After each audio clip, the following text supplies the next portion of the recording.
నమస్తే welcome to Andhraprabha నేను విద్య operation Sindoor Bharat శక్తి సామర్థ్యాలతో పాటు దేశ ఆయుధ సంపత్తి యావత్ ప్రపంచానికి తెలిసేలా చేసింది. అదే సమయంలో దీనికి సంబంధించి మరో కీలక విషయం బయటకు వచ్చింది. అదే operation Sindoor secret red team. అసలు రెడ్ టీమ్ అంటే ఏంటి, దాని పనితీరు ఎలా ఉంటుంది, దాని వలన భారత్కు కలిగే ప్రయోజనాలు ఏంటి అనేవి ఇప్పుడు చూద్దాం.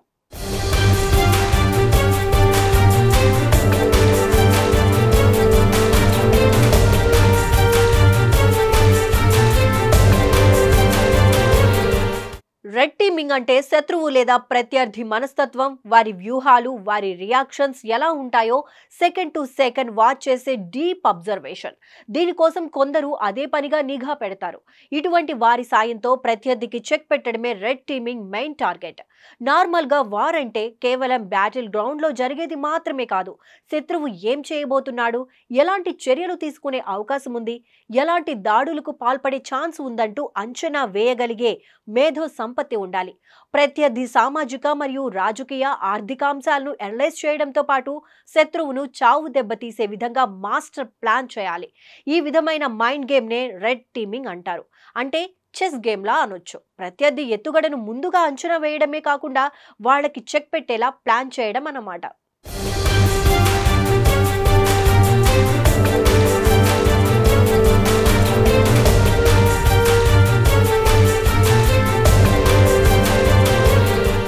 ఆపరేషన్ సింధూర్ చేపట్టిన తర్వాత భారత్ డిఫెన్స్ సిస్టమ్ను బోర్డర్లో మోహరించి పాక్ ప్రయోగించిన మిసైళ్లను, డ్రోన్లను తిప్పికొట్టింది. ఇక అదే సమయంలో పాకిస్తాన్ను ఎక్కడ దెబ్బ కొడితే దారికొస్తుందో డీకోడ్ చేసింది రెడ్ టీమ్.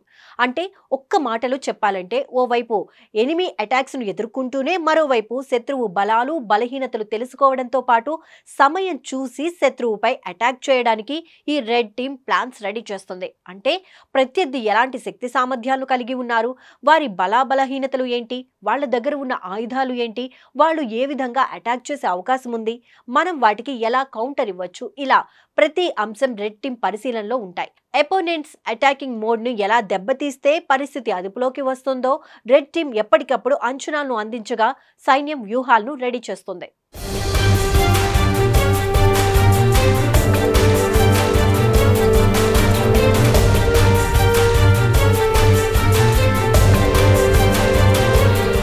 ఎగ్జాంపుల్కి పాకిస్తాన్కి నూర్ ఖాన్ ఎయిర్ బేస్ అత్యంత కీలకమన్న సంగతి తెలిసిందే. ఈ ఎయిర్ బేస్ మీద దెబ్బ కొడితే దాదాపు పాకిస్తాన్ ఎయిర్ అటాకింగ్ డైనమిక్స్ మొత్తం మారిపోతాయని అనలైజ్ చేసింది రెడ్ టీమ్. దీనికి కారణం ఈ వైమానిక స్థావరానికి దగ్గరలో 2 ప్రధాన కార్యాలయాలు ఉన్నాయి. అవి ఆర్మీ చీఫ్ హెడ్ ఆఫీస్, అలాగే అణు నిర్వహణ చేసే national command office. So Noor Khan base పై దెబ్బ కొడితే పాకిస్తాన్ ఆన్ ఎయిర్ ఉన్న ఫైట్స్ కి ఫ్యూయల్ ఫంక్షనింగ్ నిలిచిపోతుంది. దీంతో పాటు పక్కనే ఉన్న ఆర్మీ చీఫ్ తన యుద్ధ వ్యూహాలన్నింటినీ పక్కన పెట్టి తన రక్షణ కోసం దారులు చూసుకుంటాడు. దీంతో కమాండ్ కంట్రోల్ కూడా ఆగిపోతుంది. కాబట్టి ఈ ప్లేస్ లో అటాక్ చేస్తే పాక్కు నష్టం కలుగుతుందన్న విషయాన్ని అంచనా వేసేది రెడ్ టీమ్. వీరి అంచనాలతో ప్లాన్ చేసి సైన్యం అటాక్స్ చేస్తుంది. ఇక్కడ మరో విషయం ఏంటంటే పాక్తో జరిగిన యుద్ధంలో భారత్ కొనుగొన్న కొత్త టెక్నాలజీ ఇదని చెప్పుకుంటున్నారు. అంతేకాదు ఈ విధానాన్ని వాడడం ఇదే తొలిసారని తెలుస్తోంది. దీన్ని బట్టి భారత్ ఆధునిక యుద్ధ వ్యూహాల్లో ఎంతగా రాటు తేలిందో తెలుస్తోంది.